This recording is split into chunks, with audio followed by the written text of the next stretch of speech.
occasional hell.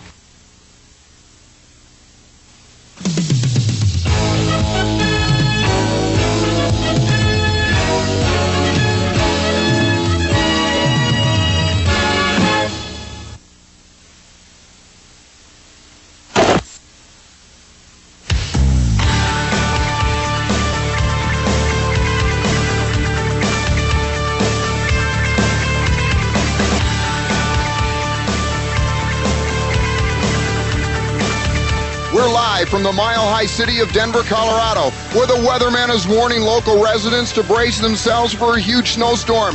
But tonight, the big storm on everyone's mind is taking place indoors at the McNichols Sports Arena, the site of tonight's landmark martial arts event.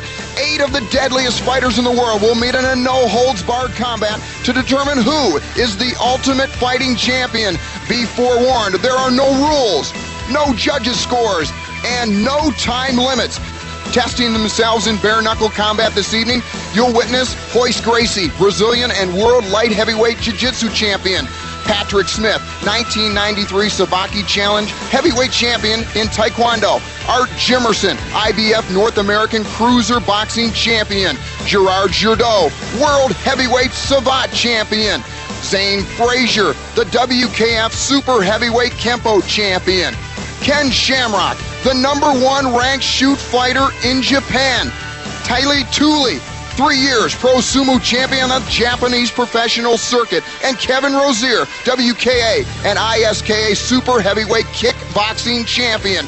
8 street tough warriors wage combat in a battle where anything can happen and probably will. Hello, ladies and gentlemen. You are about to see something that you have never seen before, the Ultimate Fighting Challenge.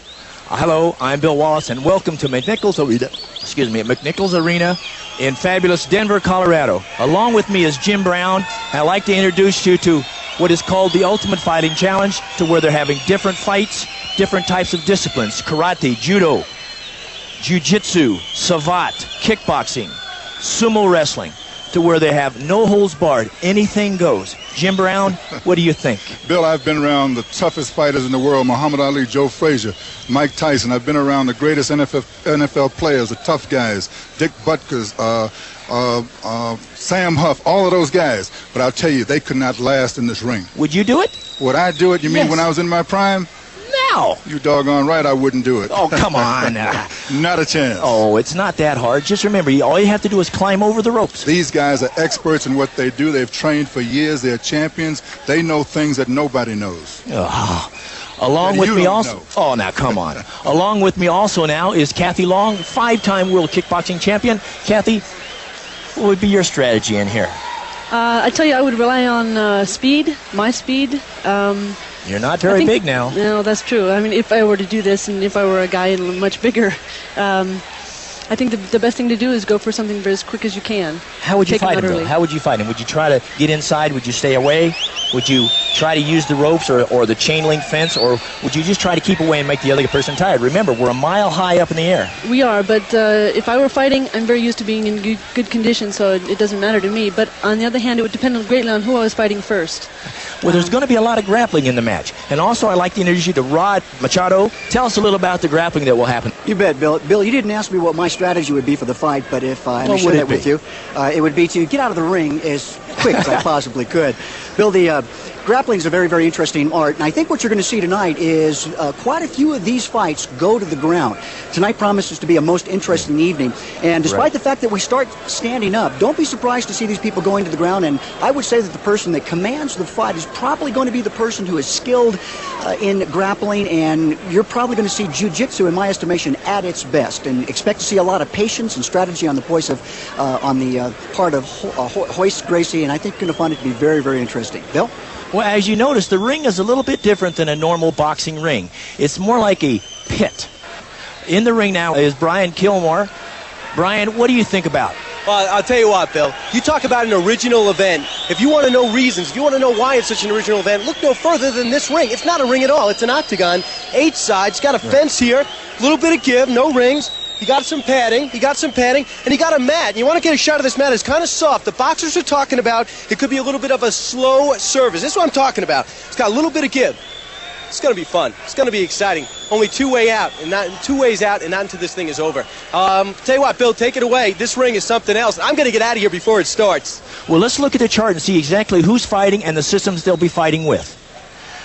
The first fight will be Gerard Jardot against Taylor Tooley. Now we have a sumo wrestler against a Savate player. The thing about Gerard is he also knows Muay Thai, which is a lot of very dangerous leg kicks. Taylor is 410 pounds. The second fight is Kevin Rozier against Zane Frazier. These two guys are both very, very experienced kickboxers. The third fight will be Royce Gracie, who is a jiu-jitsu expert, world champion, against Art Jimerson, who is a boxing person, ranked 10th in the world, IBF. The fourth fight will be Ken Shamrock, who is a shoot fighting, also does some wrestling, also does some taekwondo movements, against Patrick Smith, taekwondo practitioner, winner of the Sabaki Challenge here this last year, also Robitaille. The first match will be Gerard Jardot against Taylor Tooley.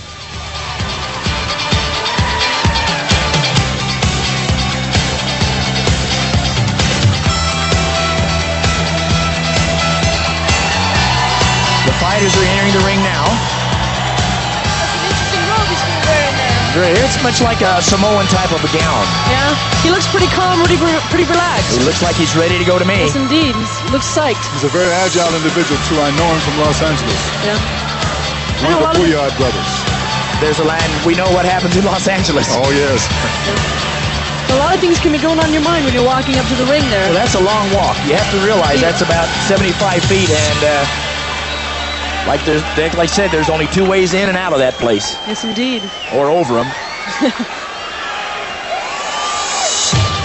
The sumo discipline is very formal because it's a very national sport of Japan. Yeah, I understand that. And right now we're going to hear what Taylor has to say about his particular aspect.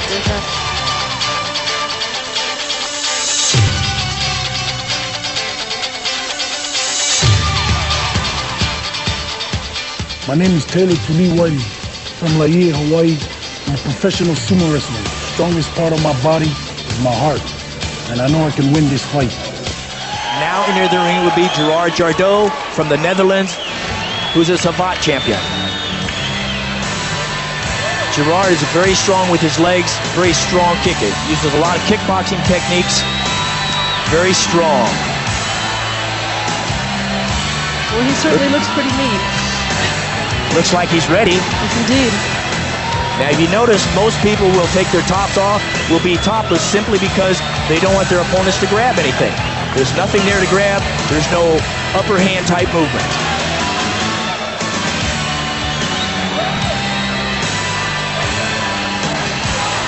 We spoke to Gerard earlier about his strategy. I'd like you to understand exactly what he thinks.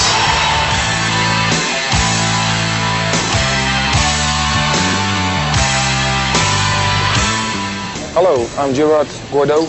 I'm a fighter of Holland, and my discipline is Savate. It's a French boxing, same like kickboxing, only without knees. I hope that I win the tournament and I don't make mistakes. Now to our ring announcer. Ladies and gentlemen, please welcome the contestants for the first match of tonight's Ultimate Fighting Championship. Fighting out of the red corner from the Netherlands at 6'5.5", 216 pounds, the 1992 world champion French Savate boxer, holder of the European French Savate boxing champion title for 3 years in a row, the Dutch karate champion for 8 consecutive years with a record of 27-4, Gerard Jardot.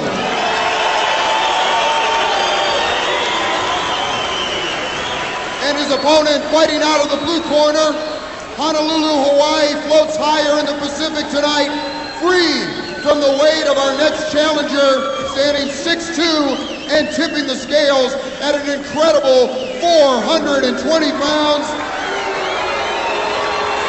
This 3-year veteran of the Makushita class of the Japanese Professional Sumo Association. Combat fans, step back, make room for the giant, Taylor Tooley.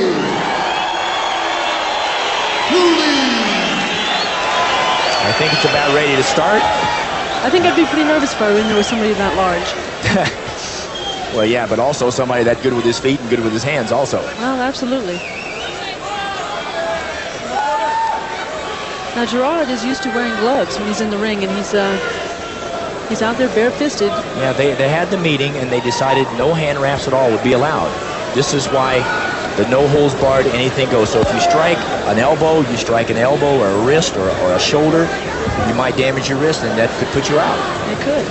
But again, you have to stop yourself. Yes, indeed, and once again, they knew what they were getting into when they got into it. So. What was it like before the first game of the season? I'm as nervous as I was then. This is just like the first game of the season. This is the first match tonight. This is probably going to set the precedence, because now we're going to get right down to it. Remember, ladies and gentlemen, no holds barred. Anything goes. Just no groin shots, no eye gouges, and no biting. Everything else is okay. We're getting ready. The referee's in the center. And they go.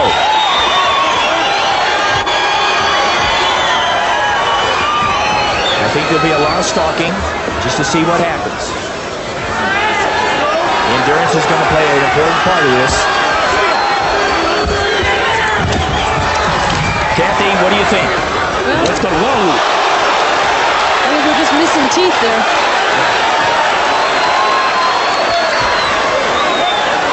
Gerard just caught him with a real good roundhouse kick to the face. Yeah, I think it's possible he may have a cut under his eye. Yes. They might be calling in the cut man now to take a look at it. Yeah, they'll call the cut man.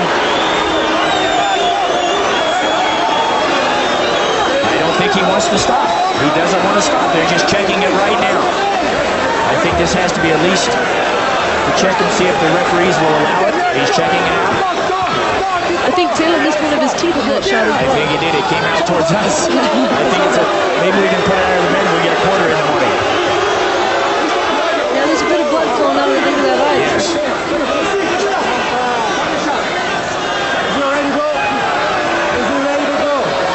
He should be ready to go. They should not be stopping it. Should not be stopping it. Exactly. They should start the match. They stopped the match, I believe.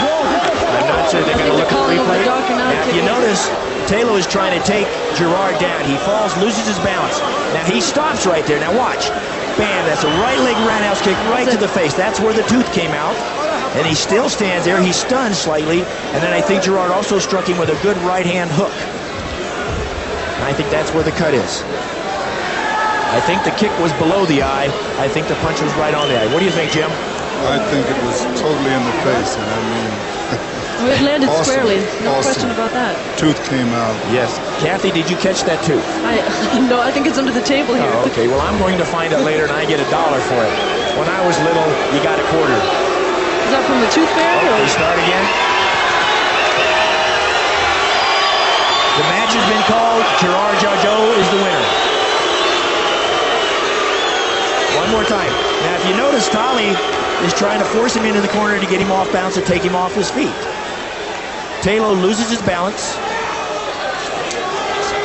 Now he stops. They both hesitate. And now, bam, right in the face. That was right at the cheek. I think the punch was above the eye or just below the eye and cut him. The mistake there was not getting up quick enough. Exactly. He should have been up right away. Absolutely. But I know a lot about getting up. I'm not going to stay there. He sat there. I think he sat there, like you said, entirely too long. He should not have sat there. I think the old rules are the match is broken up by the referee, and you get up and you start again. But I think that's what he thought. People have to realize that there's just no holds. If you're down, you stay there. We are again. Okay, here we go. Now watch. There's a hesitation, and bam. See where the kick lands? Just below the cheek. Now that stuns Taylor. He turns back around and takes a right hook punch to the face. I think that's what did the cut. I'll tell you, there was a move when he was being charged, when he put his hands behind the head. Exactly. When you put your hand behind the head, push him away. It puts you down. Exactly. Your own force works against you. Exactly, and that's 420 pounds going down. Absolutely. Our next match will be Zane Frazier from California against Kevin Rozier from New York. They're both very, very adept kickboxers, both tall, both very strong, both very good technicians. you having a Kempo stylist against basically a kickboxer that uses the boxing techniques along with the kicking techniques from Taekwondo with kicking.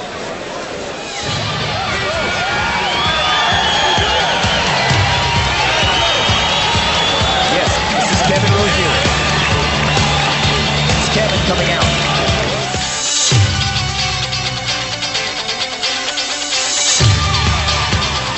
I am Kevin Rose. I'm the 5-time world kickboxing champ. I'm going to win this tournament. My best technique is an overhand right. I'm going to hit them. They're not going to get up because it's bare knuckle, bare rule, no rules. And I'm here to win.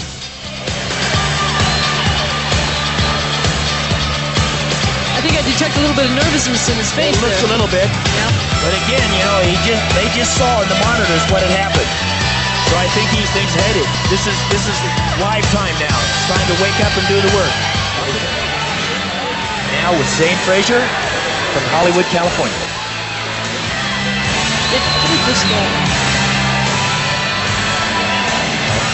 We spoke to Zane earlier on his feelings and his thoughts about the fights.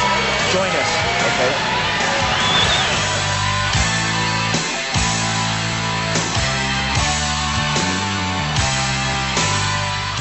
My name is Zane Frazier. I'm from North Hollywood, California. My style is Ed Parker's American Kempo Karate. And the reason I think I'm going to win is that God's going to give me the strength and the courage and to do all the right things at the right time, and that's going to be my advantage.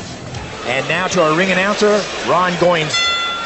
Ladies and gentlemen, the competitors for our second match of tonight, holding a 4th-degree black belt in American Kempo Karate.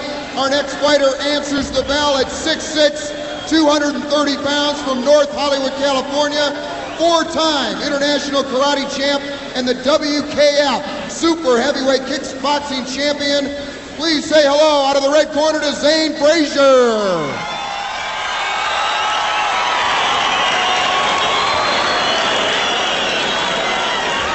And his opponent at 6'4" and 265 pounds. He has an impressive record of 66-8, all 66 wins by KO. The 3-time WKA World Super Heavyweight Kickboxing Champion and the ISKA North American Super Heavyweight Kickboxing Champion. Ladies and gentlemen, put your hands together for Kevin Rozier. If you notice, our referee for our second match, Leo Bizot. Yeah, but you see the knuckles aren't actually wrapped. No, the hands are wrapped to protect the wrist, I believe. Yeah. And the knuckles are bare.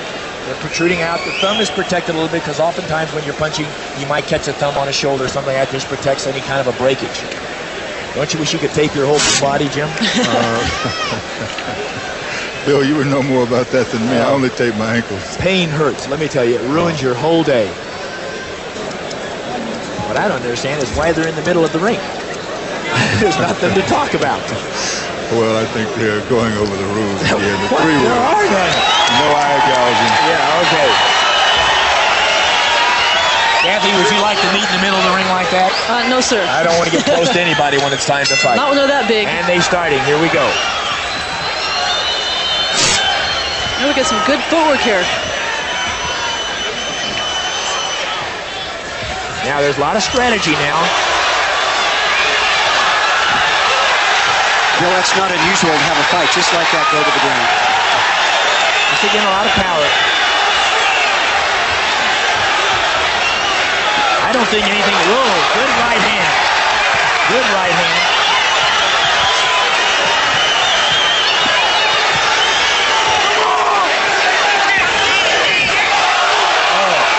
That was a clear groin shot. And the referee doesn't seem to notice.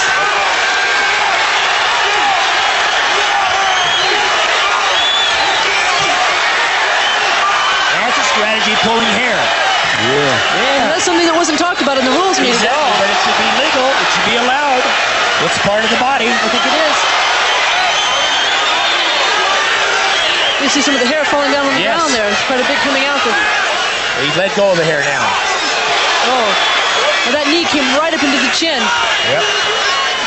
Now they're going to be working. They're going to be working. This is going to take a lot of energy because if you can see, it's only been maybe a minute or so into the match, and they're breathing a little bit. Yeah. If these two knew how to grapple, I think it might end a little sooner. It might sooner, yes, but the thing of it is, I don't think as big as they are, they want to go down to the ground.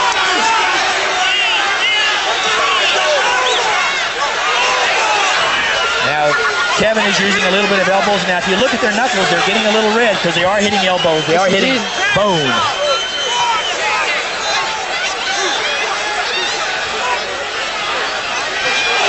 That was a great uppercut. Good straight right hand.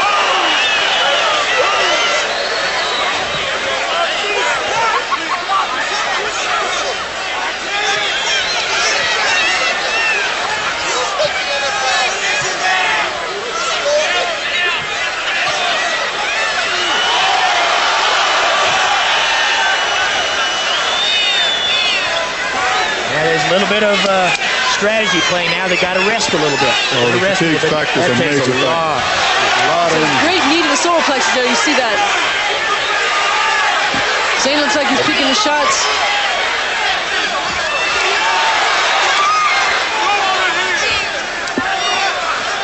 The crowd seems to be enjoying it.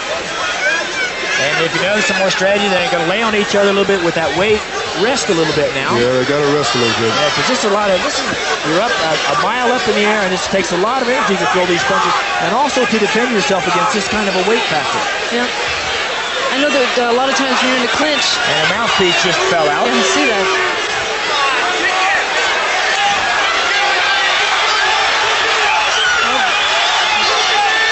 Got it down to the ground. I think they're both a little bit out of their league on this one. Choke, yeah. Good knee to the face. Yes, indeed. Now it's going to get into a little bit of wrestling that I don't think they know that much about, but it seems to be Zane used to be doing pretty good here. He needs to stay down. And they broke through. I think there's a little bit of tiredness out there, Jim. A little bit, baby.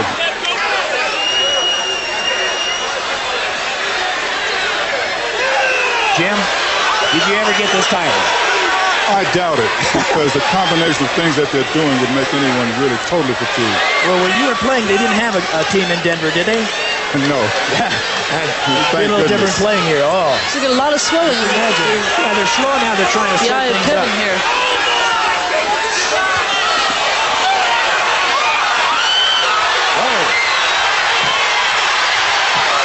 You know, a lot of times in boxing, when you strike to the back of the head like that, it's totally illegal, but everything goes here.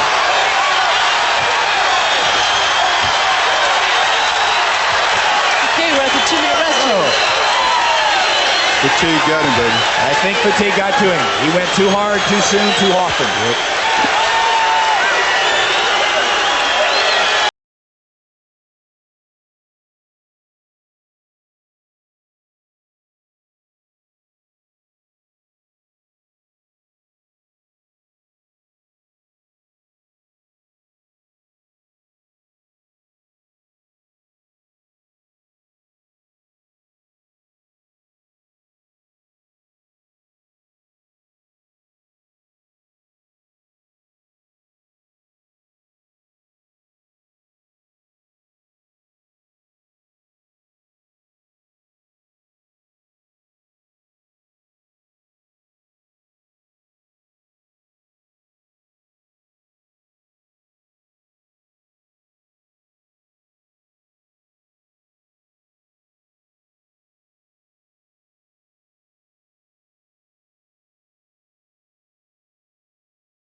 Jim and Kathy. If you think what he just said, He said, I'll take the punishment. I'll make the guy get tired. I'll make Zane get tired. He'll get more tired than me, then I'll come back and pummel him. Kevin is great at taking punishment. He took some. He didn't look that bad in the face either. He looked like he was almost finished himself a minute. Oh, he did. Well, at the time over here, when he was in this corner here, I thought he was in a lot of trouble. Kathy was saying, uh-oh, he's gone, he's gone. Kathy, I was very much impressed the way he came back. I'm very impressed also. I mean, his strategy, let the guy hit me, seemed to work out really well. Well, I might interject. I don't really think it was a matter of coming back. I really think that the fatigue set in.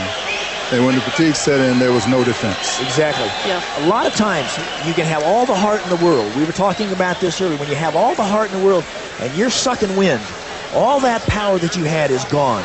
All that speed that you had is gone. My greatest fear was fatigue. Oh, exactly. If I was in great shape, I feared no one. Because the will is the ability to overcome the fatigue. The first thing you do when you went to training camp was run those laps. Oh, there's no doubt. Make sure you get yourself physically fit. Because in the fourth quarter, the same thing will happen in football that happened here. Exactly. Bill, you're going to see something interesting in the... Now watch this. Now Kevin is doing a lot of pummeling now. He hasn't really hit him solid yet, except on the top of the head.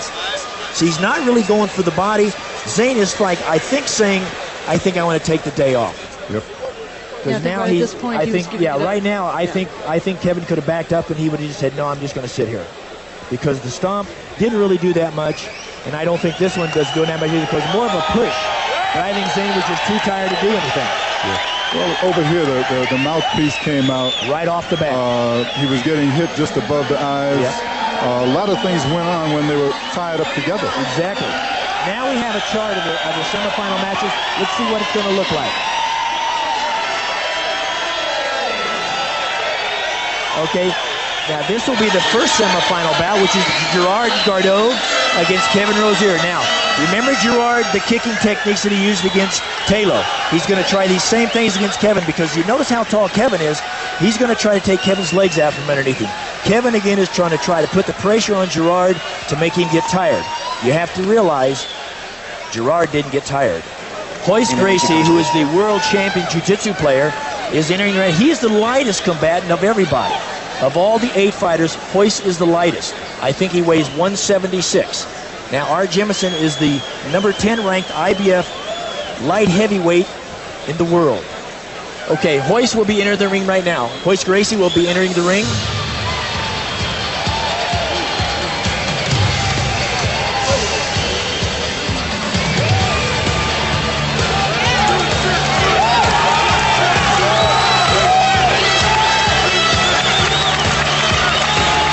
Bill, I think we probably have half of Brazil here tonight.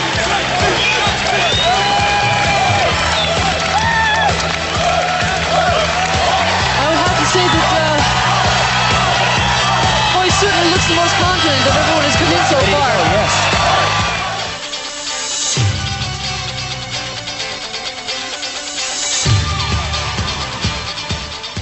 My name is Hoist Gracie, and I'm from Rio de Janeiro, Brazil. And I live in California right now, and I teach Jiu-Jitsu, Gracie Jiu-Jitsu. I've been doing this all my life, and I think I'm going to take this tournament because my technique is the technique that my family's been developed for the last 65 years. Now entering the ring will be Art Jemison, the 10th ranked WBF boxer in the world, light heavyweight division. We have boxing against jiu-jitsu.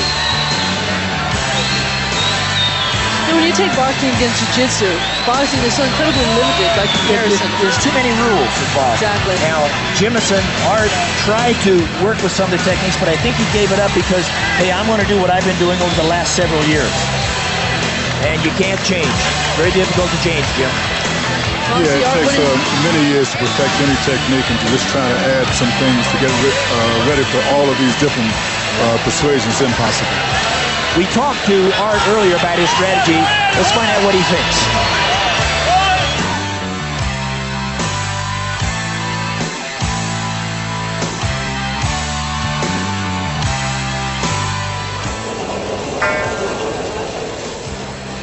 Hi, I'm Art Jemison from St. Louis, Missouri. I'm a professional boxer, this is why I want to win. Being a fighter, I punch hard, I'm fast, and I'm quick. You can't hit what you can't see. And now to our ring announcer. Ladies and gentlemen, our third bout of the evening. Please welcome your competitors. First, from the world of professional boxing, he's 5'11" and 195 pounds, hailing from St. Louis, Missouri. His home in a professional record of 29-5, 20 by knockout, the IBF North American Cruiserweight Boxing Champion, fighting out of the blue corner, King Arthur Jimerson.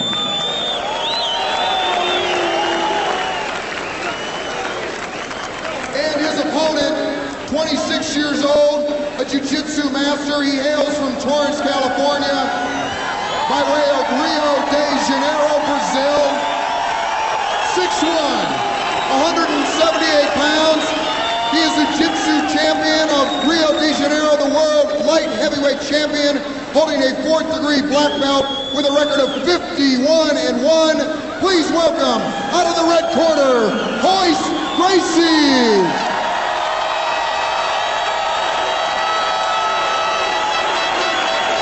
And your referee, Jerome Alberto Berto.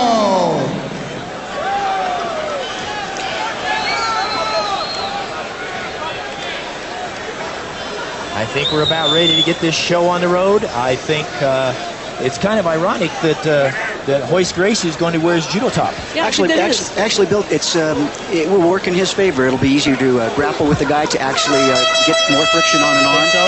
Yes. Good. And if the man grabs him, that just gives Royce an anchor with which to move his opponent around. But watch Royce, though. I think you're going to see the clinch is extremely important in jiu-jitsu, and watch his Royce front leg as he uses, I think, a low side kick here to get his opponent to lower his guard, and then he's going to clinch. You're going to see an excellent there, just like that. A couple of those, Bill, I tell you what, that's... It's much like a Muay Thai kick, but it's like a self-defense move that a self-defense person will use against a street attack. Very, very much so. He can keep his opponent at bay, and he can also get his opponent to be real wary of that kick. You get hit once or twice in the knee there, that really hurts. Art's thinking about it already. You can see him, he's in and out. Yes. Watch Royce. Royce now commands his opponent. He's getting him to move back a little bit and on command, and you're going to see a clinch here, I suspect, anytime real soon. That's what Royce's strategy is right now. As the Brazilians always say, if you have a good clinch, you have good jiu-jitsu. I think there's a little bit too much strategy. They're going to have to do something pretty soon, because I think Art is a little bit worried here. There it is. There he is. And he's on the ground. Now we're watching Royce take the mount position. And that's exactly where the jiu-jitsu man wants to be. He's on top. This is not a good place a little headbutt to the face for Art. To work a little bit of headbutt. Look at those legs. Now look at those legs right there. Royce's legs. Yes. Back or wrapping. That opponent good anchor. can't get his legs off the ground. As soon as Art tries to lift his legs, Royce will strip or push on his legs. Royce will stick his leg back, disrupting the opponent's balance. And Royce he's got an excellent base. One of the fundamental positions in Gracie Jiu-Jitsu right now. Now also, this is making one of them very, very tired, which is Art Jimerson on the bottom, because he's got to try to push him off. I tell you what, it is no fun being on the bottom with a jiu-jitsu man. But I think Art's doing pretty good, because he's trying to keep him as close to him as he can. Well, I tell you, that glove is really working in Art's against Art, because he can't grab. He can't grab, he can't pull him in tight. You bet. If I were him, perhaps he might think about taking that thing off right now. Take a break and take it off. Whoop, he just bowed out. He just tapped out. Did he? Oh, the towel just got thrown in as well. That's amazing. It doesn't take much. It is just a frightening experience, Bill, to have somebody up on top of you. Yeah, to be able to choke somebody out very quickly. You bet. It happens that quickly. I don't think Art was hurt at all. I think he was just frustrated. You can't breathe. You can't breathe in there. You can't move. Bill, it's a primal instinct. There was not a punch thrown. That's right. That's exactly not correct. A punch thrown. You're going to see that is Royce's strategy probably through most of the fight. Jim, what do you think? Well, we talked about this before, and you said that this was going to happen. Yeah, well, see, the boxer is so used to so many rules that he can't do what he wants to do. Sure, he would like to kick him back, but he's wearing boxing shoes. Exactly. He'd like to grab him, but he's wearing a pair of boxing gloves. Well, he doesn't know how to headbutt him unless it's in close. Exactly. And if he gets in close, Royce is going to take him down. Exactly. And how can a boxer chamber a punch on the ground like that? His punches are effectively neutralized. Royce Gracie! I think that's some something everyone was expecting to happen. See, I think also what the crowd understands also, they don't understand the movement. All they saw was Hoist on top of this guy. Right. Yes. Hoist on top, and all of a sudden the guy goes, no, I quit. Yes, they didn't even see the tap. Put these guys after trying to breathe under there. That's a replay here. Here's the replay. Now watch what happens. Now he's working with him. Okay, let's see. He's trying to push him away. I think more or less he just gave up. He already tapped. Because he can't get out, yes. He already tapped. It's very frustrating because you can't punch, you can't kick. The same thing is going to happen to the kickboxer. The kickboxers have to stay away. Yes. Yeah. Yes, Bill, you know, it's interesting. 95% of the fights, according to PD, police department studies, end up on the ground. Exactly. And the jiu-jitsu man, that's his element. And anybody else on the ground who doesn't know grappling is like a fish out of water. The boxer only had one chance. That was it. That was right early to get a great punch to have it land. Otherwise, it would be no contest. So the tap out did not surprise me because there was nothing that he could do on the ground. Yeah, I think he felt also that he could get in close and maybe get a jab or a left hook or a right crossing, but the front leg of Hoist, I think, kept him away. Well, that's the whole point. Him at bay the whole time. He couldn't take a chance on the kicks. Exactly. And therefore, he was never going to be in position to do what he does best, which is to throw a punch. Exactly. Now we'll go to our fourth bout. Ken Shamrock, the shoot fighter, against Pat Smith, Taekwondo, and the 1993 Sabaki champion. Okay, this, I believe, will probably be the best match of the evening. This is the two strong boys of the mat, let's say. First of all, Ken Shamrock. He's a shoot fighter. He's done wrestling. He's done some judo techniques. He's also been a street fighter, you might say. Very strong. I think he's 220-some pounds. Very, very good physical condition. Pat is a very, very strong person, very streetwise. We were talking earlier with Jim. What do you think about this one? I think this is going to be the best one. I think it should be a great fight. I think these two guys are evenly matched from what I could see. I think they know enough of different persuasions to be able to take advantage of whatever position they end up in. And I think that's very important in this kind of a contest because you're going to be on the ground, you're going to be against this fence, you're going to be standing up, you're going to be everywhere. So you have to know how to deal in all those situations. Okay, now let's go to the fighters as they enter the ring.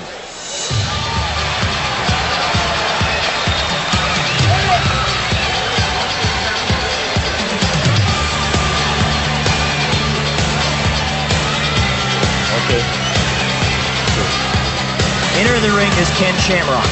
Looks very determined, very strong. This is, I would say, the strongest combatant in the ring today. Very strong, very agile, very good techniques. Remember, he likes the groundwork also. Rod, if you understand, he also works the ground. Yes, well, he certainly will have an element that probably be to his own, Bill. He's certainly one of the more well-rounded fighters as far as different styles that he does. This should be very interesting. Let's find out what Ken thinks about the fight tonight.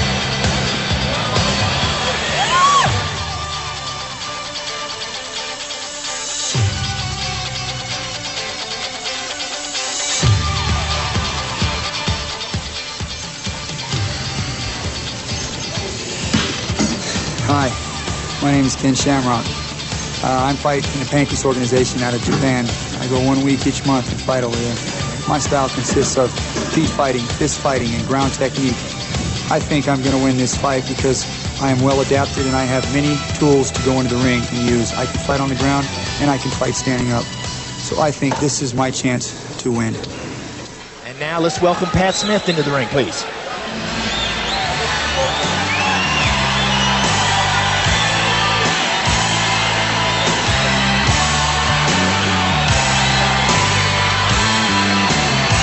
There's quite a few people with him. He looks like he's kind of looking forward to this. Jim? Well, I think he is. It's a good-looking young man. Does this remind you of anything, Kathy? Oh, yes, it certainly does. I don't know how many times I've gone down that aisle.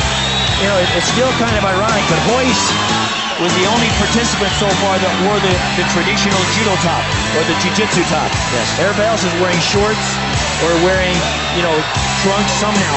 I don't think Hoist had to worry about anybody grabbing hold of his knees. It was against art. But he's a pure jiu-jitsu man. Yes. And like I say, it does work in their favor. I'd say these two are certainly in great shape. Let's hear what Pat Smith says about the fight.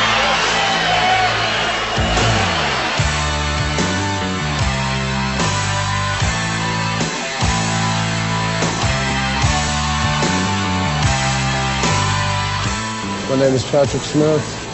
from Aurora, Colorado. The reason I think I'm going to win this competition is because I'm the most strongest, powerfulest, craziest guy out of all the groups, I think. With my leg kicking, kneeing, powerful elbows and headbutts, and choking and grappling fighting, and the resistance of feeling pain is what's going to make me come out to be the ultimate champion. Ladies and gentlemen, our fourth match of the evening. Please welcome your competitors. First, just back from the Japanese professional circuit. He's 6 foot, 215 pounds. He wrestles in the Japanese Pancrase Association, the #1 ranked shoot fighter with a professional record of 24, 3, and 2. Please welcome out of the blue corner, Ken Wayne Shamrock.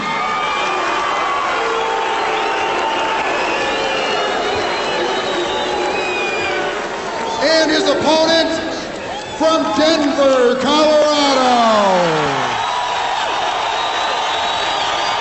6'2", 217 pounds, third-degree black belt, #7 ranked super heavyweight kickboxer, and the 1993 Sabaki Challenge heavyweight champion. An astounding record of 250-0. Please welcome Patrick Smith. Interesting to see him wearing Thai boxing shorts. Yes. Pat is wearing Thai boxing shorts. I think Ken is wearing the very simple swimming trunks just so you can't grab anything. That's probably a good idea. And he looks pretty good in his swimming trunks, too. I have to admit, he looks pretty fantastic. Oh, the muscles in the stomach. Well, I guess he's not going to be throwing too many punches to the stomach, huh? I don't think so.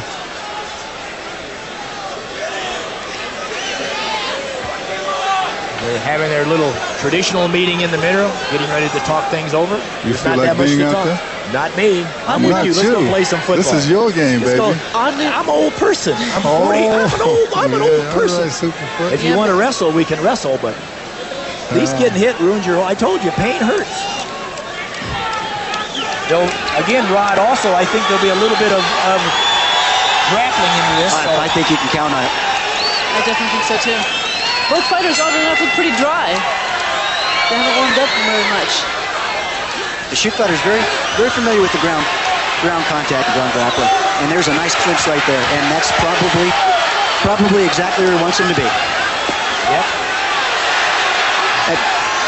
That's interesting. Now you see what would be a classic Gracie guard position with the legs wrapped around the fighter. That is actually a very good defensive position. And holding the man's head down just like that just keeps him from changing a punch. Now watch what's going on with that foot. A foot on the back, right where the kidney is just like having a little ninja super glue to your back, Bill. That is not a comfortable feeling. Seems like it could kind of pain up a little bit. Well, I'll tell you what, it sure does distract you from anything else. Your primary objective starts to become to get rid of that foot. That has to be pretty stressful on Ken's neck, the way Pat's holding his head right, like that. yes. Yeah, that's real tough. I mean, they're trying to get close. Now, this is going to be a lot of strategy in this, but there's also going to be a lot of strength involved. Yes. And there's going to be some headbutting in there, too. Very much right there. Yep, you want to hold him a little bit. He's trying to hold him as close as he can. Still hard to change it. There goes a ribs, but they're not trying any really arm bars or chokes or anything. I think he just wants to kind of wear him down. Exactly. Got some good balance there. Uh-oh, watch this. There's a foot lock. Watch it. Now, this is one of the most options in shoot fighting for the legs. Very painful for that shin. Very, very much so. Very painful. Very opposite. That's a good strike there to the chest. What you're seeing is... That's very smart of Pat, trying to at least alleviate some of the strain that's on that ankle. But the kid's trying to go for that ankle lock right there, trying to position himself. He's got it pretty good. He's got it pretty good. You know, the guy with the longer legs is the gentleman that usually works well on this. There's the tap out right there. Just too painful. Isn't that interesting? A very subtle move, but a very, very effective move. It is extremely painful. And I think his knee's been turned out pretty hard there. Yes, he didn't want to give. You know, take it easy. Bill, you're dealing with two things there, either a good ankle break or one heck of a Charlie horse. Now, the one thing is, I think he's kind of working with that ankle because he had a lot of pressure on that ankle. Yes, very much so. You've ever had an ankle problem? Not like that. That was definitely real. The pain was there. The man could not take it. It just goes right to the heart of that ankle. I can't believe they still want to fight. Look at after all this, they're still going after each other. This is where the heart comes in. Nobody wants to give, but sometimes the pain is so much. Bill, you know, that's so true. Nobody wants to lose to a footlock. There's no glory in that. But it's still very painful, and you got it. And if it hurts, it hurts. Yes. You have to quit. Once the pain goes away, come on, let's keep going. Yes. You know, it's funny because Pat was saying earlier that he's pretty much oblivious to all pain. 57 of the first round, Ken Wayne Shamrock. Now let's go to Ken Shamrock for his views on exactly what happened in that bout. How was this like the bouts you do in Japan each and every month? Easier. Why? Because he doesn't know how to do any submission. Now I see a cut on your head. Does that mean that he was using eye gouges? No, he kicked me in the head. He kicked you in the head? Yeah. All right. Now what was your strategy going in right now? Could have been anyone? Yeah. So now, talk about endurance. Talk about the ring. How did it work for you? Great. Why? I don't know. Anywhere I can fight. He came in the ring and he was staring you down. He came right over to you. What was going through your mind? All right, buddy, you got yours coming. Yeah?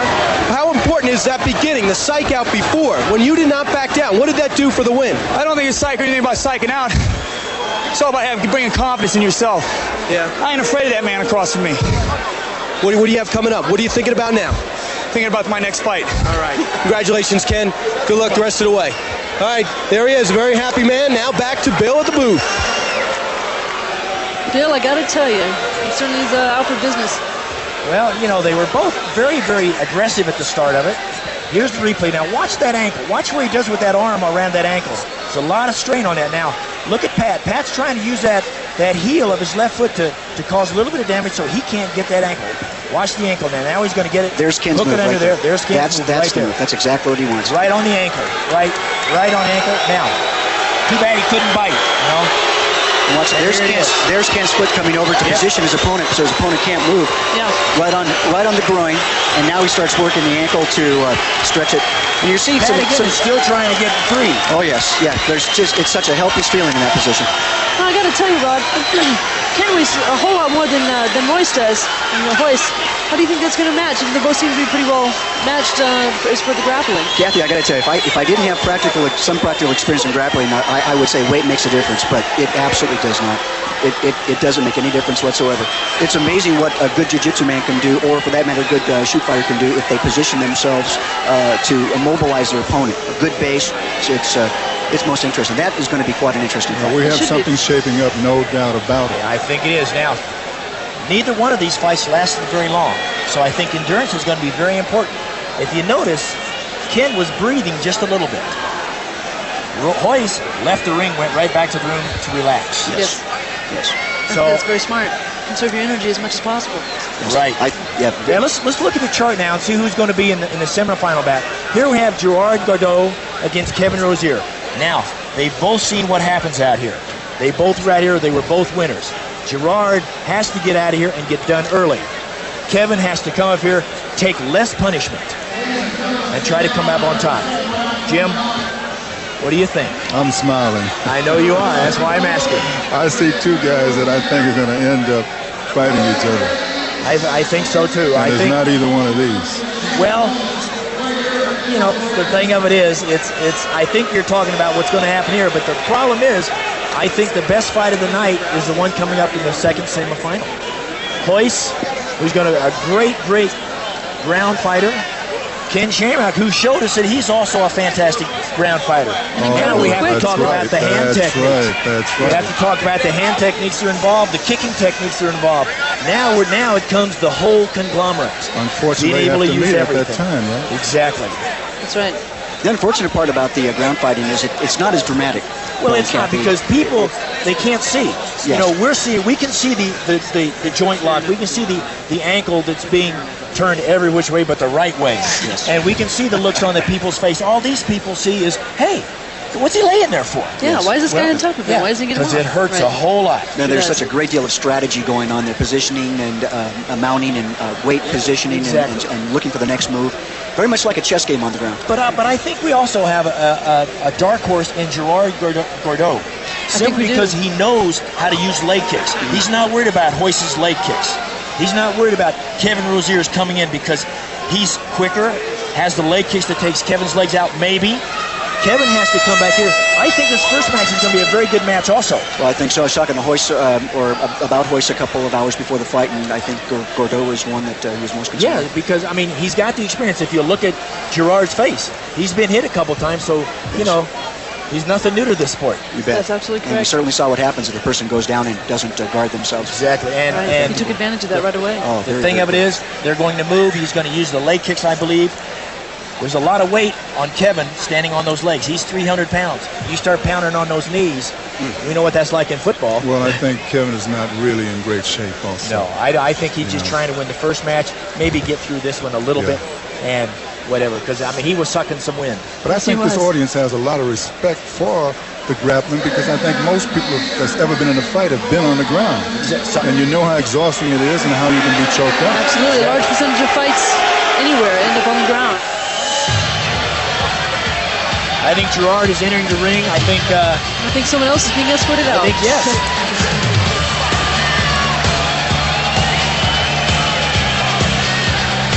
Somebody else maybe you think they should be in this ring. Yeah, really. We can put him in the ring, no problem. The crowd is absolutely alive. Yes. Here comes Gerard down to the ring. Now, he's seen the other fighters fight, so he understands what he's going to have to do. He understands that Kevin took some punishment. So he's going to come back and, you know, what's on his mind. You have to realize, too, that Gerard did not get tired either. That's right. Kevin is the only one that got tired so far. Kathy, but what happens to a fighter on a multiple fight scenario like this? Does their motivation change at all? Do they become more weary on the second match? I would have to say that it does. Yes, you do become a little more. You tend to relax when you're sitting there, even though you know you've got a next fight coming up. It's very hard to keep the concentration going, especially when you have a big break like this. Okay, now in the ring, let's introduce Kevin Rozier. He's coming in the ring now, 300 and some pounds, against Gerard Gordeau.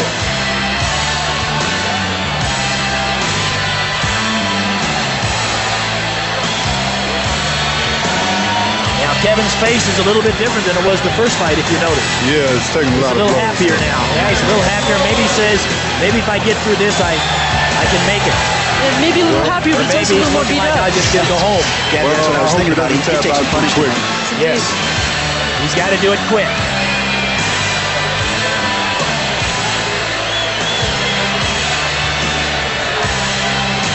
We just understood from the doctors that Gerard Gordeau's right hand is broken. If you notice, it's taped, but he still wants to continue. The knuckles look pretty swollen on that hand. The right hand must have been broken when he hit Taylor with the right hook. Again, that's the problems of not wearing gloves, of not taping your hands. And that was a big issue last night in the meeting among the fighters. But again, Gerard was one of those guys who says, let me sign a piece of paper, let's get on with it. Oh, he's a man. He's a heck of a man, I tell you what. Ladies and gentlemen, please welcome back our first pair of winners from the first round. Fighting out of the red corner once again, the holder of the European French Savate Boxing Champion title for 3 years in a row, Gerard Gordeau.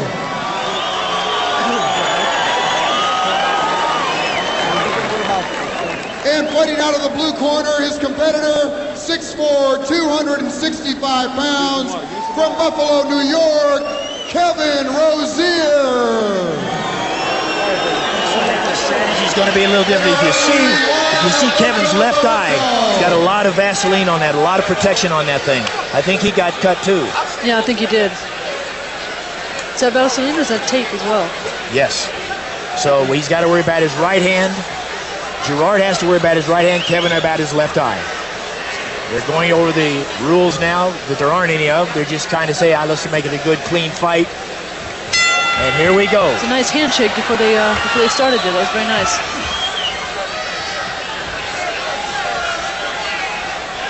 You see Gerard's picking off his shots. Now, here's the leg kicks. Here comes the leg kicks into play.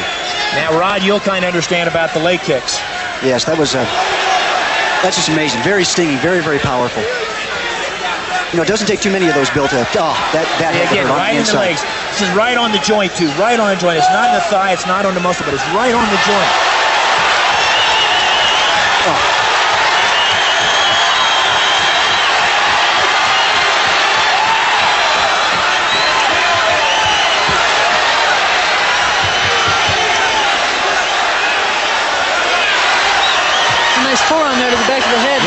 Now, you notice Gerard's backing off a little bit just to see where there's an opening. Yeah. Nice elbow to the head. Kevin seems to be covering up fairly well. Yeah. There's a stomp to the ribs there. That was really painful. Oh. And the towel goes in. The fight is over. I wouldn't be surprised if those ribs were broken there. It's a pretty good stomp. Right to the ribs. I could feel the concussion all the way from here. And if you'll understand, if you have to understand, those people that were watching the fight now, you notice what Gerard did. He took the guy's principal weapon away, which is movement and weight coming towards him. Throws a couple kicks to the legs, makes him think about that. Throws a couple hand techniques to the face. Watch now, boom, there's the punch. Beautiful right hand to the jaw there. Here he goes, now comes the roundhouse kick. Bam! Here he goes in now. See, he's got to protect. At this point, he's just taking his shots. He's down, right. He backs up. He's in no hurry at all. You notice the bouts are quick. The bouts are very fast. They're very powerful. Here's a nice strong elbow. Now comes the stomp to the ribs. I'm actually surprised that the matches are as short as they are. I expected them to last a bit longer. I thought they would last a little bit longer too, because I thought strategy would come into play, much like a football game. Because you run 3 plays and punt, it's kind of a long day. Yeah, but what happens is one individual is aggressive, so they put the pressure on another individual. Therefore, it's not going to be much strategy, because if you know how to take a guy down, you take him down. It seems that the kicks and taking someone to the canvas is much more important than just the punching. Exactly. Let's go to Brian now with the loser, Kevin. He seems like he's still in a great mood. All right, Kevin, it's unbelievable. 2 bouts within 45 minutes. What do you think now that you're back out of retirement? I don't know. I just want to get a regular fight, you know. If the ISK or WK or any of those so-called kickboxing organizations out there, I want to fight your super heavyweight champ. I'm out of retirement. It's the altitude. We're going to get the weight down. We're going to come back strong. Charlie Angelo's managing me now. And I want to see all those super heavyweight fighters in the world. I'm coming after you. Now, Gerard had a broken hand. There was some talk. He had a broken hand. He had some trouble with it. How did that affect your strategy going in, knowing his hands were? His hand. I didn't know nothing about his hand. You know, it's the altitude, man. I trained 3 weeks for this tournament. And no excuses. I didn't have anything left. I don't know if you watched the first fight, but I kind of got a little tired there. Yeah, what do you think about the 5-minute rounds? The fights have been so short. Does that surprise you? No, not at all. I didn't think one fight would go with 5 minutes anyway. Not even the grappling. Yeah. You know. This altitude, yeah. Talk about the battle. I'll let him put his sweatshirt on real quick. Now, real Kevin, you have the best personality all week. You just got out of the ring, 2 bouts within 45 minutes. Explain to our viewers why you can smile. It's entertainment, you know. It's entertainment. I just want to, you know. I went out there. I trained 3 weeks for this. There's been a lot of tournaments like this that I've been offered to do back in my career. None of them went through. 3 weeks ago, I decided that this was going to go through. I started training 3 weeks ago. I lost 45 pounds, and yeah, I love to do it. You know, if I had enough energy, I'd go back there and do it again. You know, I'll see one of the losers. Maybe we'll. We'd like to say hello to everybody in Buffalo. Yeah.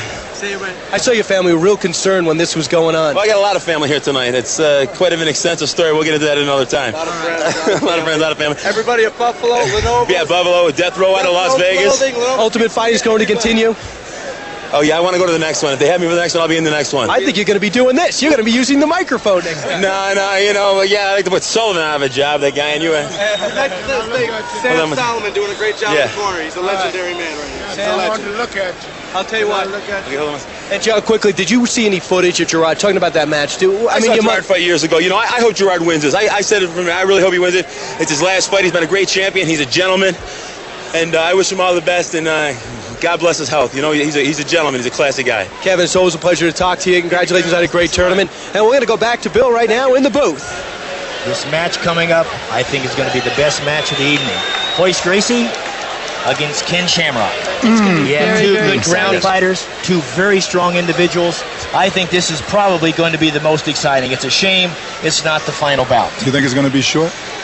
I don't think so. I think Ken is very, very strong, so I think he's going to be able, and he seemed to be in pretty good physical condition. Yes, I think it's going to be a strategy more than it's going to be kicking and punching and a lot of groundwork. You have to realize now that Ken is used to the front leg kicks of Hoist. Right. And also Hoist is used to the ground techniques, the grappling and the takedowns.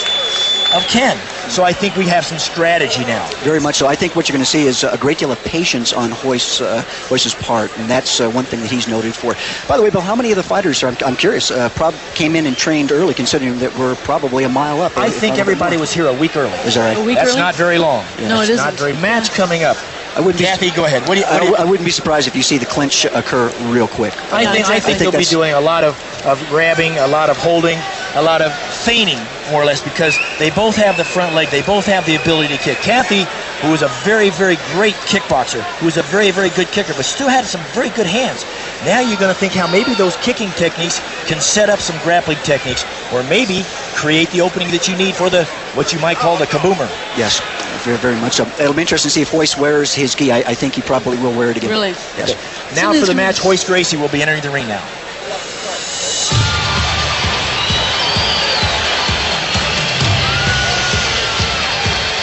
There comes the Brazilian train right there.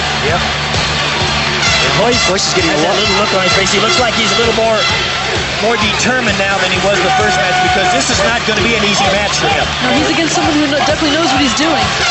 I think something that's going to be very interesting between the two of them to see who's in better condition.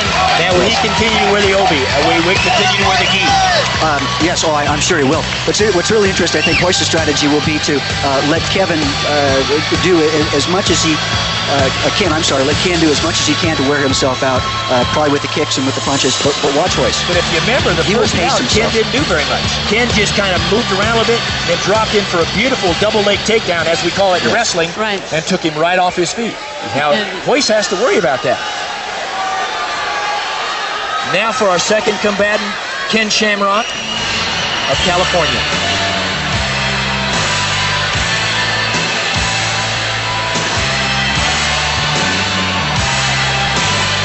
I think the crowd really doesn't know yet what's going to happen, but now when they see Ken enter the ring, I think some anticipation will arise very, very fluently. I think we may have a little bit of Ken thinking that he doesn't care who's in the ring with him.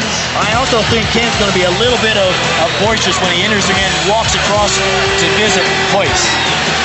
Because you notice what entered the ring between Pat Smith and Ken. I think what's going to happen is he's going to create a little bit of havoc. Are you ready for this, Jim? I'm absolutely ready for this one, Dave. I think this is going to be the best fight of the evening. Even if it's short. Exactly. But I'd like to see a little strategy myself. Well, I think there's going to be. Oh, yes, so you can count on it. I definitely think there's going to be some caution between the two of them before they get clinched. Well, I think when they meet in the middle of the ring, I think Ken's going to have a couple things to say to Royce. Royce, I'm sure, will be the gentleman like always, but I'm sure Ken will like to let him know what he thinks of him.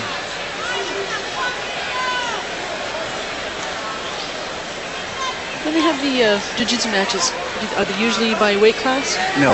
Actually, when it comes to weight, jiu-jitsu, I think, is one of the sports and the arts that doesn't really place a great deal of emphasis on weight. Many times in judo, when I first started judo, there were only 4 weight divisions. There was 150 pounds and below, 176 and below, 205 and under, and then again, super heavyweight 205 and over.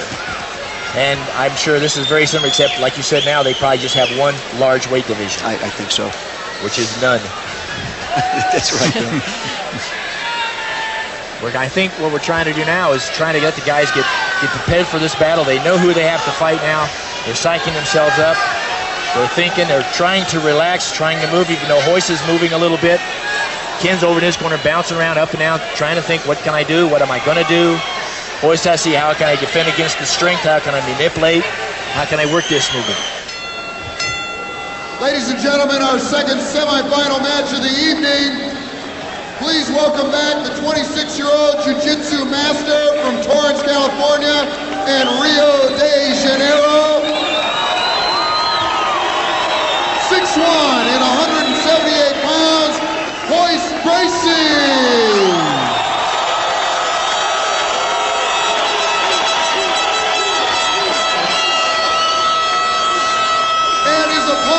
Semi-final match, just back from the Japanese professional circuit, the shoot fighter with a record of 24-3-2, Ken Wayne Shamrock.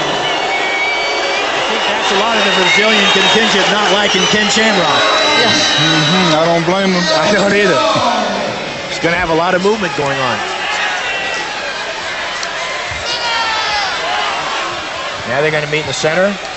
This is not Hoist's encounter with first encounter with a shoot fighter, by the way. It's not? No, absolutely not. So Hoist is very familiar with what Ken's going to do. Well, if you notice, the referee is kind of keeping them far away from each other. I think it's very intelligent. Premature fighting. Yes. Very likely event here. And we're ready to start, ladies and gentlemen. I think this will be a very exciting bout. There they go. Look at that. Isn't that incredible? Look at the takedown.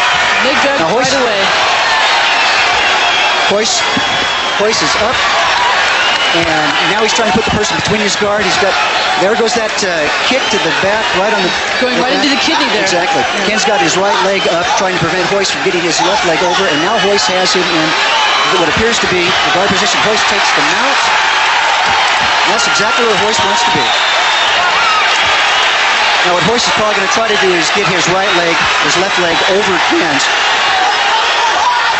Ken How's he going to be able to do that if he has his weight above like that? Right, now what he's trying to do, what I think Ken is trying to do is keep Hoist at watch that leg. Ken's going for that leg again. Same thing he did with his previous opponent. And Hoist, watch this, there goes Hoist. He looks like he's going for the back. Ken's back up. Hoist, there's the tap. There's the tap. Hoist actually had him in a choke from the back, and he tapped. He tapped 4 times. Bill, that was a tap. I did not see the tap. I saw it 4 times.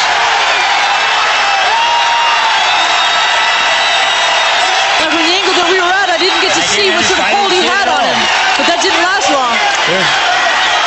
That's it. That's it. What happened? I don't know. What happened was from the back, I saw Ken tap 4 times. Hoist had him on a cross-side mount and had the arm underneath his neck, and I couldn't see it from the back too well, but he basically choked him out, Bill. Oh, yeah. Wow, that's fantastic. It's so hard to see sometimes, but that's the power of jiu-jitsu. There's some good sportsmanship going on here. They're shaking hands and giving each other a hug. That's great. That's wonderful. Referee didn't see it happen so fast. Just I couldn't believe it. I thought well, here we go again. Much better. There's the replay. Watch Ken's left hand. There's Hoist's left. There's 2, 3, and I thought 4. That's it. That's 4. And 5 taps. And Hoist has his left hand over Ken's neck, and that's why he was tapping. And there's another view of it. And that is a good back choke. One of the fundamental strategies of Gracie Jiu-Jitsu. Oh, okay. Now I see the hand coming around. Yes. There it is. Choke out. Yeah. Very stealthy. Very stealthy. Japanese, it's Hadaka Jimmy. From here, the throat is right in the bend of the wrist, and the strong right in here. Very good technique. Well, I tell you, it's not very glamorous, but it sure is extremely effective. Ken came very close to getting Hoist in almost a what appeared to be a reverse chokehold. I was trying to go for a leg, and I forgot to guard my neck. Anyone for your neck? Yeah. So, and then you just couldn't breathe? Yeah. So what was you thinking? What was you thinking going in? You know how tough the Gracies are. Oh, yeah. I give them all the credit in the world. It's just one of those things, you know, so I'm not used to this kind of stuff. Yeah. And I'll tell you, Ken, he started off the last match really slow against Art, the boxer. When he shot in, did that take you by surprise? No, I knew he was going to try and shoot. He's got good defense on the ground. I couldn't sit back and take a leg. So I was trying to work. I was thinking too much about getting a leg, not enough about worrying about my neck. It looked like you did have supremacy early on, and then suddenly it reversed like lightning. See, that's the way submission is. Have you ever fought someone jiu-jitsu before? No, first time. How would you prepare differently in retrospect?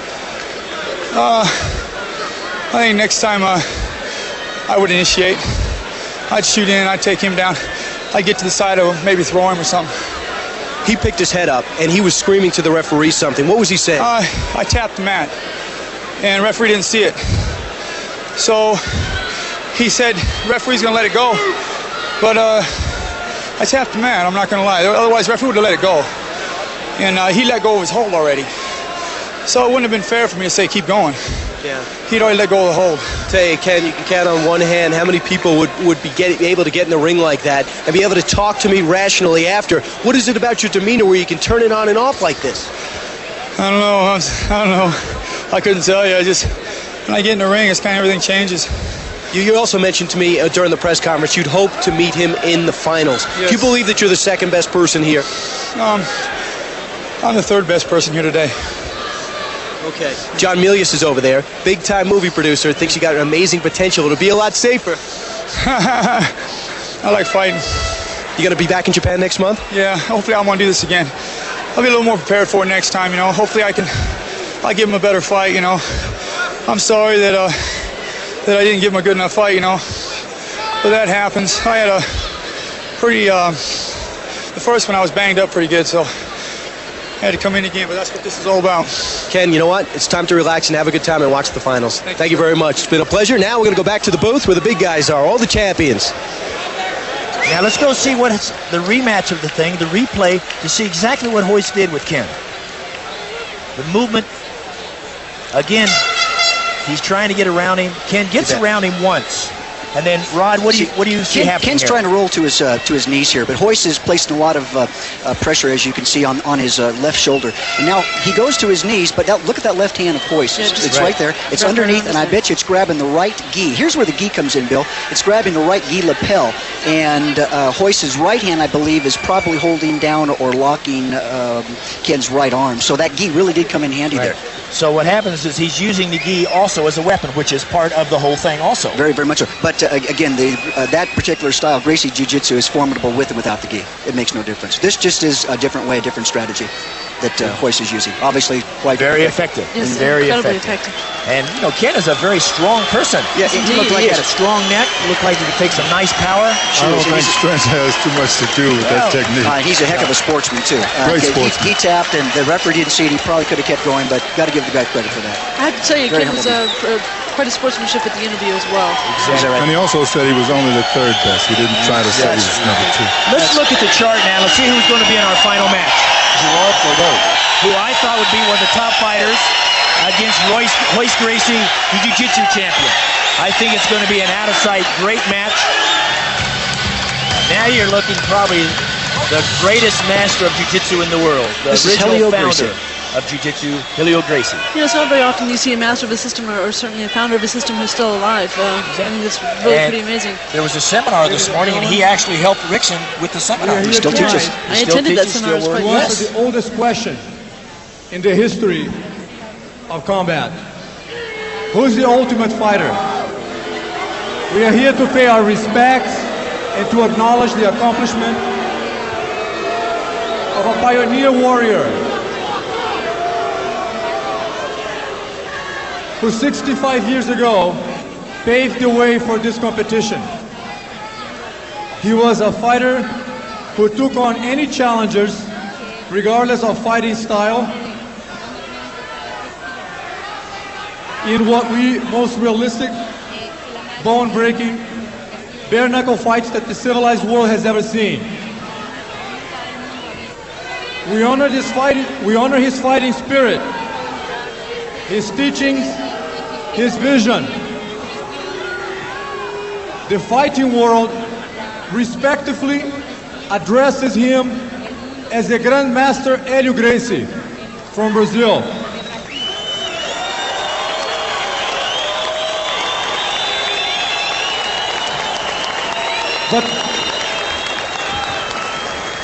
But my brothers and I are proud to call him father. Therefore, it's with much love and respect that I present this commemorative plaque to Helio Gracie, the first Ultimate Fighter.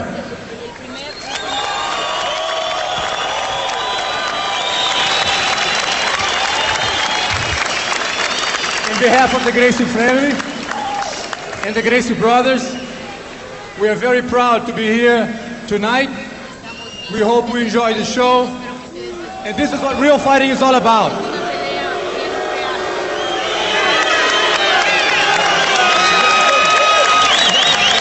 You know, I think...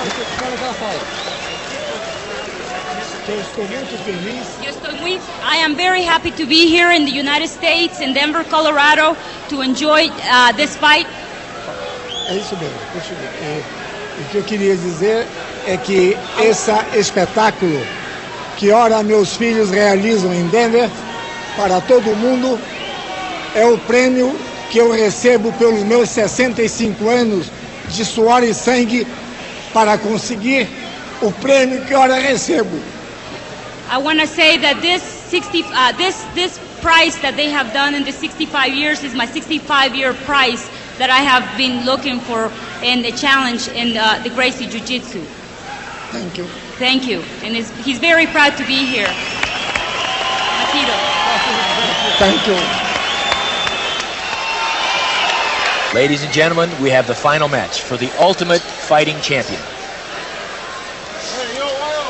The first participant will be Gerard Gardot of the Netherlands, a Savate champion, a Muay Thai champion. Remember, he's had 2 fights already, but none of them have gone anywhere. Here comes Gerard right now. I think this should be a very good match. I think Gerard will try to keep away, try to use his knees. I think that's probably a really good idea. What about his hand? That's hurt.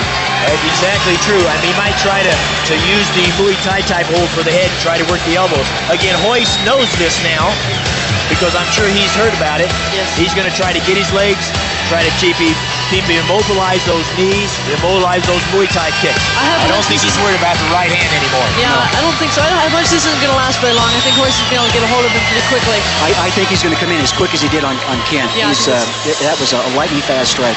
And by the way, it's ironic that, again, Gerard was the man Hoist was most concerned about. Yeah. Okay, now we have the Jiu-Jitsu champion, Hoist Gracie. He's entering the ring coming up. He has got to be full of confidence now because I thought that he whipped the best guy here. I think he made relatively short work of Ken Shamrock. Sure did. And, quite surprised by that. Ken and I were both looking at Ken going, God, who's going to beat this guy? Really? And Jim says, wow, he's very strong, so I guess we're kind of up in the air, aren't we? He was not only strong, The point he was is, quick. the takedowns have come very easy. Exactly. They're not prepared for the takedowns. When you're worried about getting punched in the face, when you're worried about getting kicked in the knees, or in the ribs, or in the face, you have to keep your hands up, which leaves your hands, which leave your knees very vulnerable. Yeah, I think Gerard's really concerned about Hoist's takedown. I think you're going to see him do everything he can to keep from getting in those anaconda-like clinches. The most important thing I think that is for Gerard's sake is he's not going to have to worry about getting kneed. He's not going to worry about getting punched or kicked. That's very true. He's got to worry about the arm bars and the chokes. He's awfully limited, though. He's not going to be able to throw his right hand very well. Now to Ron Goins for our championship match. Ladies and gentlemen, we've come to the event of the evening you've been waiting for, the finals of the Ultimate Fighting Championship. One of these two men will walk away with $50,000. Please welcome our first competitor from Rio de Janeiro via Torrance, California, the world light heavyweight jiu-jitsu champion, a 4th degree black belt, Hoist Gracie.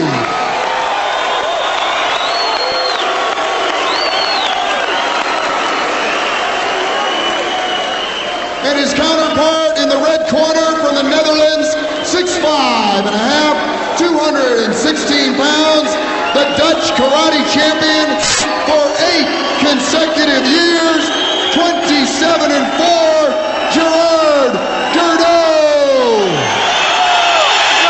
Gerard's tape is taped up quite a bit there. I wonder if something happened to it then. Well, a lot of times when he threw that roundhouse kicks to the legs and when he throws a roundhouse kick to the face, the tooth might have cut that foot. Yeah, he hit him flat with an instep, didn't he? And the tooth might have cut, so he's looking at some serious type of infection after this if they don't get something on it quickly. Because the mouth is the dirtiest part of the human body. You wouldn't think so, but it is. Bill, I think you would probably know more about this. Don't watch it. Save me. I don't know what to do. You put it out there. Well, I mean, you're solo, Bill. By yourself, babe. It's been a wonderful day here in Denver. And it's just beginning. And it's just beginning because very good respect. Fantastic. And I think we're ready now. This is the championship. This is for the Ultimate Fighting Champion. These two fighters, I'm sure, respect each other a great deal. You notice how I got out of that real fast. Yeah, I noticed that, Bill. It's good stalking going on here, measuring each other up.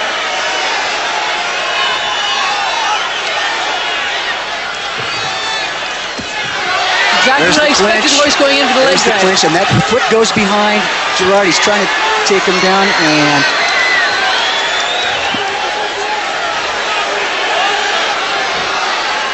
See, now what the public doesn't understand, this is a lot of strategy also on Royce's part, simply because he's got to set this movement up. Now, this looks like clinching in boxing or clinching in some other sports where the referee naturally would break you up. Yeah, but this is a lot of strategy here. Yes, proper strength going on as well. Very much so. Gerard's trying to stay as close to that fence as he can. He doesn't want Royce to get to his back. But if you watch Royce, that foot, there's the takedown. That's exactly what Royce wants. And the crowd is going I hate to say it, but Gerard is in a lot of trouble. Now watch, there's a headbutt. Gerard's trainer's in there with the towel above his head. Yeah. Royce is just softening him up here. Now watch Royce's left hand.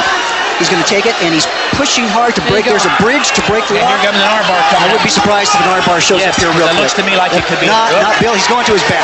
There's that left hand of Royce's underneath Gerard's neck, and he's... Gerard has his chin down. These Gracies are anacondas. He's on the back, and Gerard is in a lot of trouble. Now, what Royce is going to do is try to get Gerard to raise his neck. I bet he slaps in the back of the neck a couple of times, Bill. See, again, and the hands underneath.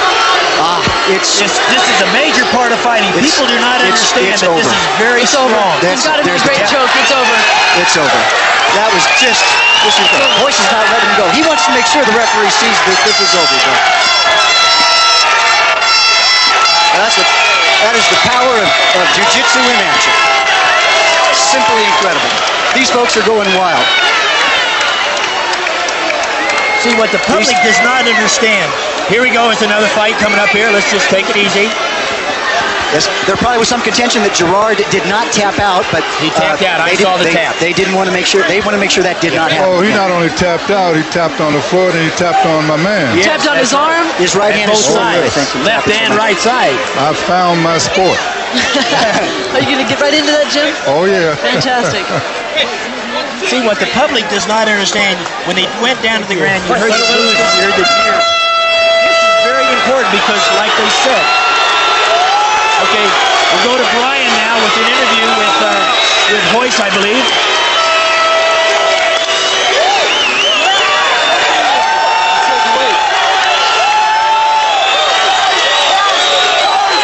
It's hard not to be excited for Royce, sir. It's great. This is a big moment for him. I think Royce is actually the least excited. He doesn't seem to be smiling at all. I'm sure there was a lot on his mind the last couple of days. Fighting Championship and $50,000 from Rio de Janeiro at 158 in the first round.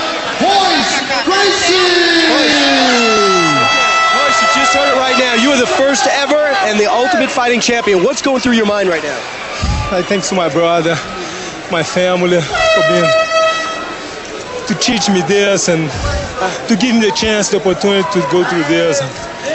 For the longest time, Gracie has been considered, especially by your family, people around you, the most fearsome fighting technique, the most fearsome discipline. Was there pressure on you not to lose today? There was no pressure. There was no pressure not to lose. The technique is... Against the boxer, you took your time. In the second match, you shot right in. Again today, you shot right in. Talk about your strategy in winning the finals. My strategy is not to give them a chance to hit me. I don't want to get hit. That's the main thing. I want to win without getting hit. It's too pretty to get hurt. What makes great is just to get in a clinch. Just don't let them hit me. That's the main thing. Why did the gi work for you? Why did you wear the gi in there? Well, some of the fighters, like the boxer, he had a lot of Vaseline on his body. It was very slippery. With the gi, stopped him from slipping away from me. What was the maneuver? They choked him out. O Gerard Gordon, he gave me the chance to choke him out. How? He turned his back to me. What happened is, once we get in a clinch, if they don't know what to do, it's Gracie Jiu-Jitsu all the way. There's no chance. They're gonna end up giving their back to me, or they don't know what to do on the ground. What are you gonna do with the money? I'm gonna go to Disneyland. You going to Disneyland? There's a promo for him. Okay. There is no plans for the future. I'm this horse that I'm always gonna be. There's no change on me. No change in you. Money or no money. I'm not here for the money. I'm here for the honor of the family, for the name that the family's been putting up for the last 65 years. A special day for you, a special day for your dad and your whole family. Yes. Congratulations on the $50,000 and being the Ultimate Fighting Champion. With that, let's go to Bill. Hey, over in the booth, Bill. Now, let's go to the awards. The award ceremony now with Hoist Gracie. Okay, what do you think? What do you think? Would you like to have $50,000? Well, he was so great because it wasn't the money, the family, and the technique. Exactly. There was no wasted energy. And what we've learned tonight is fighting is not what we thought it was. Exactly. I mean, all that flailing around don't mean a thing when you deal with a guy like that. Exactly. Here you see the check for $50,000. Hoist Gracie's name will be on it. Here's the medal. It goes to Hoist. Beautiful medal. I think he's going to have a heck of a time at Disneyland. Oh, he's going to have He's get a few rides on it. He's got $50,000 to spend there. First time he smiled. Just becoming, that's right. We have trouble catching that big check. Take a couple of us with him.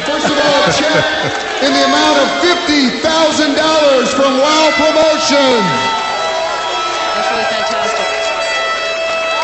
Ladies, this whole time he won't even break a smile. Ladies and gentlemen, thank you very much for watching the first Ultimate Fighting Championship. Hopefully what you saw tonight was something that was very enjoyable for you, very enlightening for you. I hope you had a wonderful time. Thank you very much for coming. We'll see you next time.